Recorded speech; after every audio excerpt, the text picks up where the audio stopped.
What's up, y'all? Welcome to another episode of Whiskey and Weights. Tonight we're going to talk about the quickest way to lose belly fat. Quick thing right here, real quick. I'm sure you guys have seen this board a million times in my videos right here. All right, so first off, I'd like to give a shout out to Corey Clausen at Red Arbor Tattoo. All right, that's who did that. So if you want a custom deck, hit him up.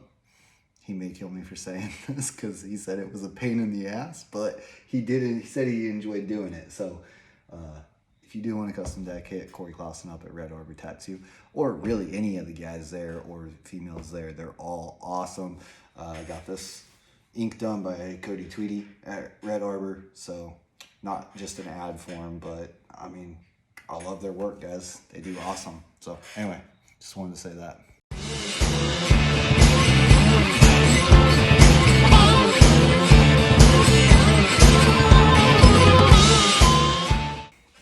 Alright, welcome to episode, I believe, 6 of Whiskey and Weights. Episode 7?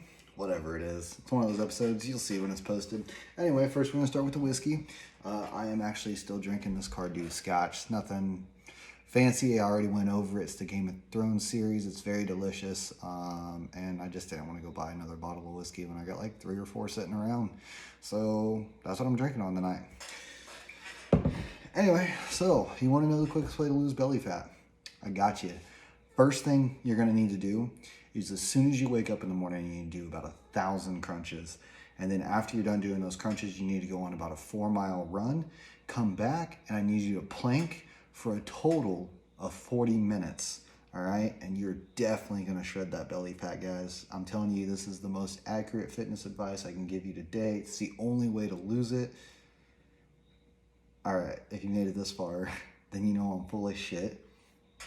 And that's not the fastest way to lose belly fat. All right, so what we're going to talk about now is calories. All right, it sucks. Everybody hates to talk about it, but that's what we're going to do.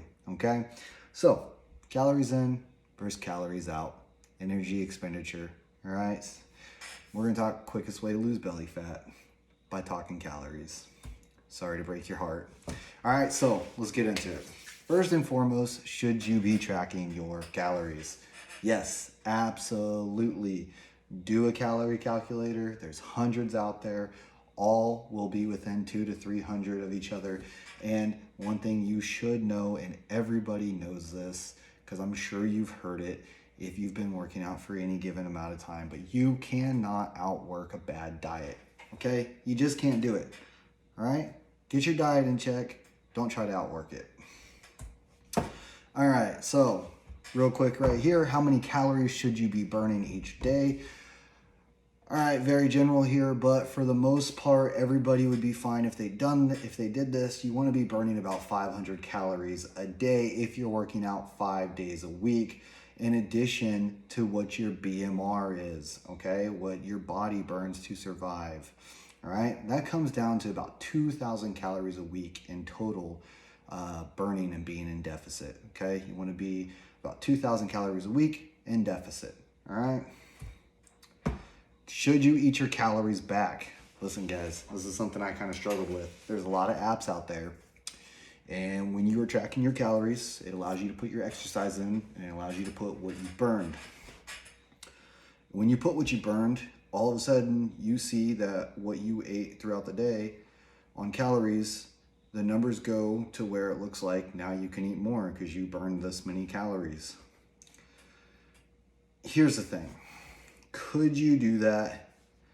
Yes. If you had an extremely accurate way of knowing the exact amount of calories you ate and the exact amount of calories you burned. And I'll go into that a little later on why you really don't have that.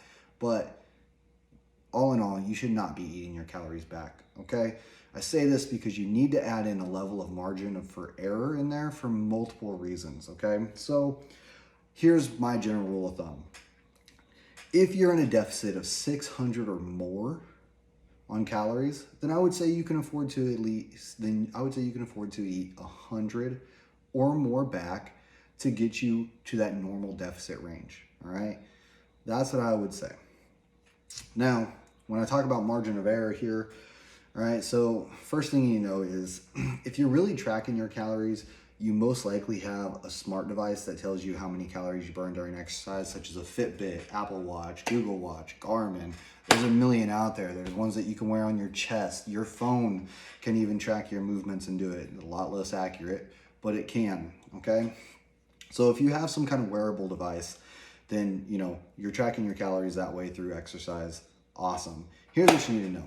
Wearable devices have been found to be anywhere from 6% to 30% off either way. So you could be burning more calories, you could be burning less calories. Who knows, right? Like, that's 6%, not bad. 30%, that's quite a bit, right? So for myself, I just assume it's 30% off, because the worst that happens is I'm in a little more of a deficit than what I was aiming for.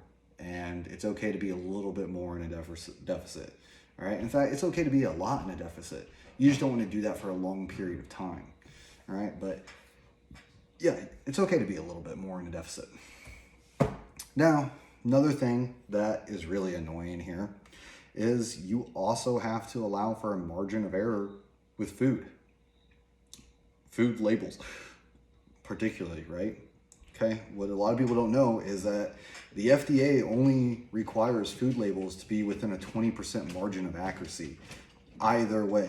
So once again, that's 20%. It could be 20% more, could be 20% less, right? Meaning if it says one serving is 1,000 calories, in reality, it could be 1,200 calories or 800 calories. That's a pretty big difference.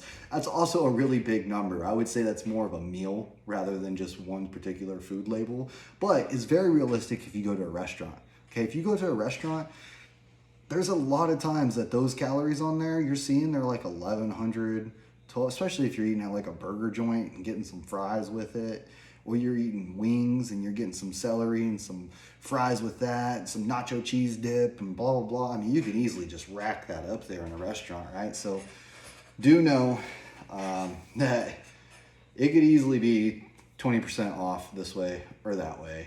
And when you're at a restaurant, super realistic for it to be off, because especially when all it takes is a chef with a heavy hand to add a little bit more extra sauce, maybe add a little more meat, maybe there's a little more pasta than what the normal serving size is, right? It doesn't matter, it just takes human error for it to be completely off, right? So understand that. You're like, I bet you're racking your brain right now, like, gosh, I have to account for an error for this, and I have to account for an error for this, and so many things to account for error for. Listen, let's keep things simple, all right? To keep things simple for myself, what I do is I track my intake of calories with an app. I personally use an app called MyPlate. A lot of people use MyFitnessPal. It made me mad because I didn't want to pay for it, and it won't let me scan barcodes unless you pay for it. MyPlate, you can scan barcodes without paying, just so you know. But I typically go off what it says, and this is not an ad for them, it's just what I use personally. The only thing I actually margin for is what my Fitbit says. So when I'm doing weights, I am typically burning around 600 to 700 calories according to my Fitbit when I'm lifting weights. I just assume it's 30% off. I just go with the highest number. I assume that it's 30% off. So let's say it says I burn 500. I take that 500, I multiply it by 0.30 on my phone, comes out to 150, and then I minus 150 from 500. And that's how I keep things simple, okay? If what my app says the food is what it is to me, and that's the best way for me to do it. So I'm not overthinking things. I'm not doing way too much for it, right? All right, so here's the math equation that I use. Okay, like I said, Fitbit says I burned 500 calories. 500 times 0.30 equals 150, and 500 minus 150 equals 350. So therefore I burned 350 calories. Once again, I could have burned 30% more, but I'd rather be more in a deficit than not in a deficit at all, right? That's the way I like to think of things there.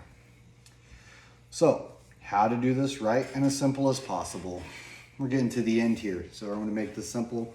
First, go online, use multiple different calorie calculators, figure out what your BMR is. All right. I say multiple because they're all going to be within 200 to 300 calories of each other for the most part.